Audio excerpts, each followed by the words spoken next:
El 4 de octubre la iglesia celebra San Francisco de Asís. Si desean saber algo de él, pueden entrar al aplicativo Reflexiones del Evangelio. Y el martes de la 27ª semana del tiempo ordinario, el Evangelio que toca es el de Lucas 10, 38 al 42. En aquel tiempo entró Jesús en una aldea, y una mujer llamada Marta lo recibió en su casa. Esta tenía una hermana llamada María, que sentada a los pies del Señor escuchaba su palabra. Y Marta se multiplicaba para darse abasto con el servicio, hasta que se paró y dijo: Señor, ¿no te importa que mi hermana me haya dejado sola con el servicio? Dile que me eche una mano. Pero el Señor le contestó: Marta, Marta, andas inquieta y nerviosa con tantas cosas. Solo una es necesaria. María ha escogido la parte mejor y no se la quitarán. En algún momento de su viaje Jesús debió dejar Samaria y entrar en Judea, pues los relatos que siguen parece que tuvieron lugar ya en tierra de judíos.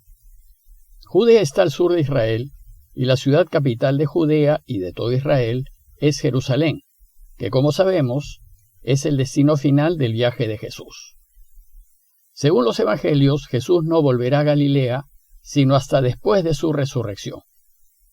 Ahora bien, con el relato que les acabo de leer, Jesús inicia su enseñanza acerca de la oración. La oración es un tema muy querido por Lucas, y él es quien nos va a mostrar con más frecuencia a Jesús en oración. El evangelista nos acaba de relatar la parábola del buen samaritano y ha resaltado la invitación que nos hace Jesús de hacer por el prójimo, de preocuparnos por el necesitado. Luego, si queremos heredar la vida eterna, tenemos que hacer como hizo el samaritano, ayudar a nuestro prójimo necesitado. Y vimos que Lucas concluyó esa enseñanza con las palabras que Jesús le dijo al experto de la ley: vete y haz tú lo mismo. Es decir, si haces así, vivirás y serás feliz. Inmediatamente después de la parábola del buen samaritano, sigue el texto que les acabo de leer. Y da la impresión de que este relato está en clara contradicción con la enseñanza acerca del hacer por el otro, pues da la impresión de que Jesús más bien descalifica el hacer de Marta.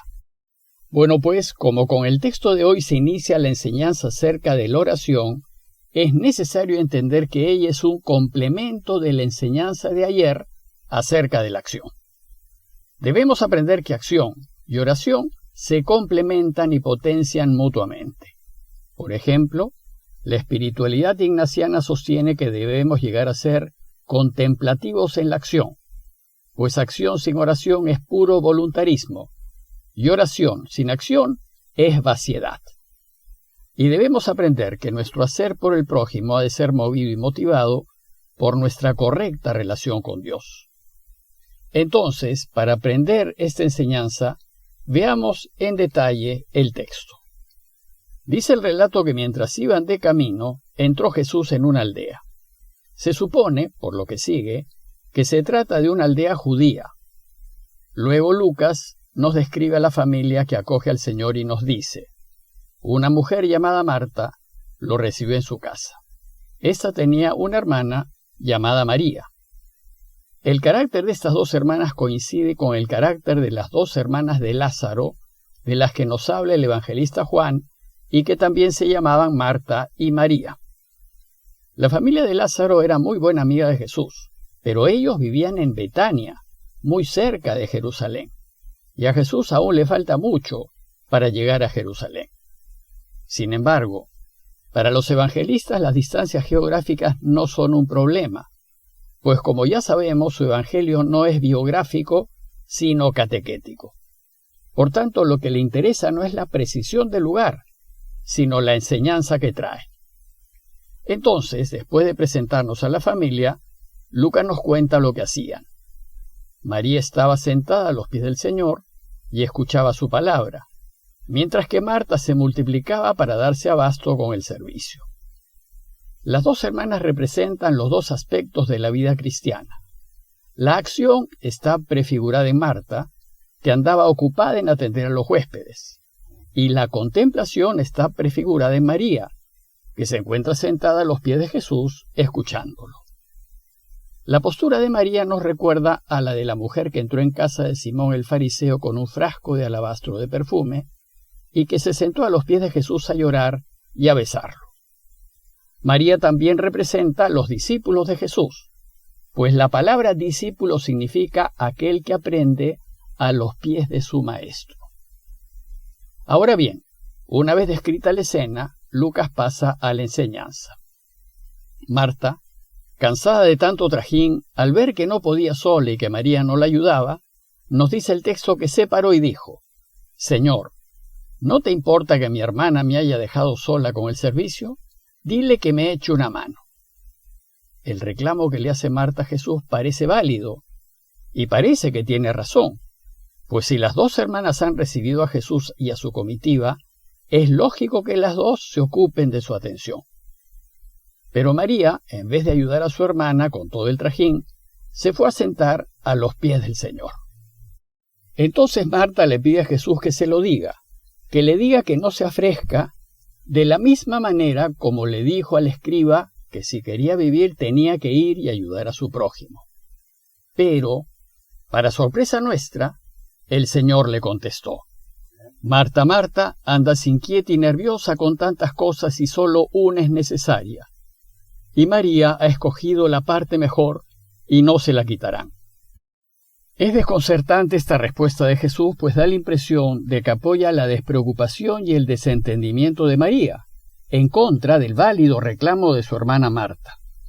Sin embargo, como veremos, lo que Jesús busca es enseñarnos que la única cosa necesaria y que realmente importa es que Dios reine. Les propongo 3 explicaciones a esta desconcertante respuesta del Señor. La primera explicación es la siguiente.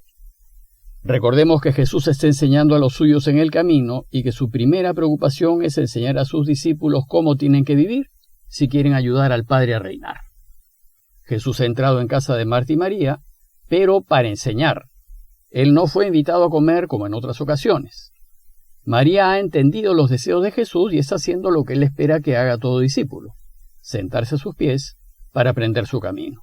Por eso ella ha escogido la mejor parte y no se la quitará.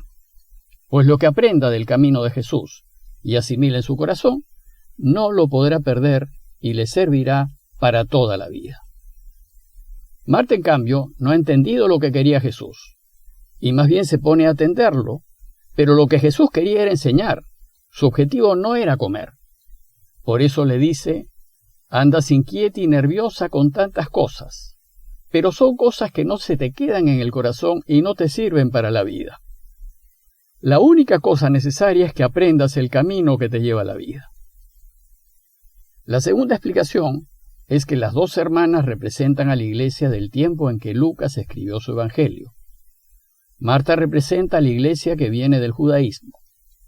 Estos siempre andan preocupados con observar la ley y con hacer las cosas que la ley prescribía. Recordemos que al inicio muchos judíos que se hicieron cristianos no dejaron de ser judíos y de practicar el judaísmo. Por ejemplo, Hechos 3:1 nos dice que Pedro y Juan subían al templo para la oración de la hora nona, es decir, una de las oraciones que tenían los judíos. Pues al principio el cristianismo se vio como un modo distinto de ser judío. Entonces, si bien la comunidad venida del judaísmo recibe a Jesús, no aprende de él. Más bien quiere arrastrar a los cristianos venidos del paganismo a que asuman las prescripciones de la ley de Moisés y que hagan como los judíos. María, en cambio, representa a la iglesia que viene del mundo pagano, es decir, la de aquellos no judíos que se han convertido al cristianismo. Y el deseo de estos nuevos cristianos era aprender el camino de Jesús. Y por supuesto, no les interesaba observar las prescripciones judías. El relato busca enseñar a la iglesia venida del judaísmo que lo que hay que hacer es aprender el camino cristiano.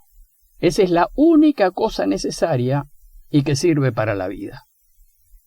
Y la tercera explicación nos enseña que si bien el cristianismo se define por el hacer por el prójimo, si tu vida no está centrada en Dios, se convierte en un activismo inmediatista y sin sentido. El hacer del cristiano debe nutrirse de la oración.